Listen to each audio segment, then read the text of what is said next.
मोहतरम नाजरीन, मैं वकील मोहम्मद गालिब। आज हम आपको कब्ज़ के बारे में कुछ आगाही देना चाहते हैं। मोहतरम नाजरीन, कब्ज़ बज़ाते खुद कोई बीमारी नहीं है। ये आंतड़ियों की किसी एक बीमारी की अलामत है। कब्ज़ हर मर्द, औरत, बूढ़े, बच्चे वास्ता पड़ता है कब्ज़ का। कब्ज़ आंतड़ियों की सोजिश की एक बीमारी है, बल्कि हुक्मा हज़रात कब्ज़ को सारी बीमारियों की जड़ बताते हैं। मोहतरम नाज़रीन, ज़रूरी है कि कब्ज़ कशाई हो। कब्ज़ अगर हो तो फिर इंसान की कारकर्दगी मुतासर होती है कि जिस्म बोझल, असाब कमज़ोर, असाब की तरफ गैस चलती है ऊपर दिमाग की तरफ, तो इंसान की कारकर्दगी कार नुमाया सर अंजाम नहीं दे सकता। कि ज़रूरी है कि इसका अज़ाला हो। अज़ाला इसका किस तरह हो वो मैं आपको बताता हूँ कि ज़ूद हज़म ग़िज़ाएँ खाएँ, सब्ज़ियाँ अपनी ग़िज़ाओं में ज़्यादा सब्ज़ियाँ शामिल रखें, जिसमें खीरा, गाजर, मौसम के मुताबिक जैसा मौसम हो उस हिसाब से कब्ज़ कशा के लिए ये ग़िज़ाएँ इस्तेमाल करें। खरबूजा इसके लिए बहुत आला है, तरबूज भी बहुत अच्छा है। तो ज़रूरी है कि अपनी खुराक में सलाद का भी इस्तेमाल करें, तो इंशाल्लाह कब्ज़ से आपको छुटकारा मिल जाएगा। हमारा चैनल सब्सक्राइब करें ताकि आइंदा आने वाली वीडियो आप आसानी से देख सकें।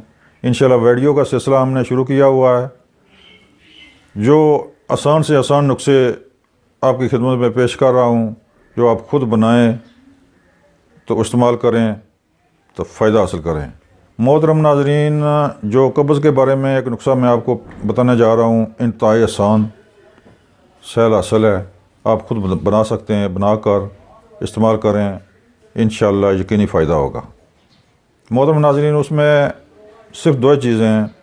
आपने लेना है गोंद कतीरा 50 ग्राम ले लें, हल्दी, आम बोरची खाने के आइटम है, ये भी 50 ग्राम ले लें। इनको दोनों को पीस लें।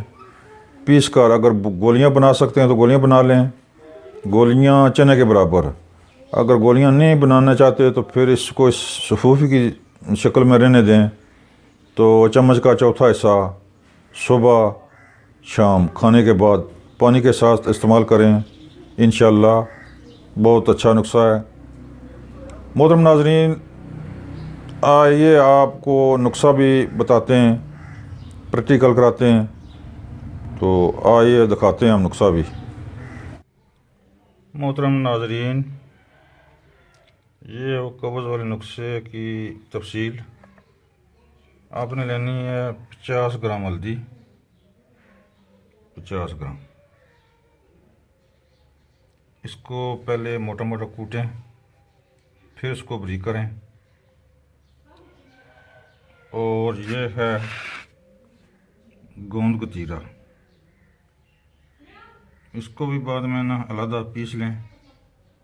पीस कर फिर आपकी मर्ज़ी है, अगर गोलियां बनाने हैं तो गोलियां बना लें, तो अगर वैसे सफ़ूफ रखने हैं तो सफ़ूफ रख लें, या 500 mg कैप्सूल भर लें।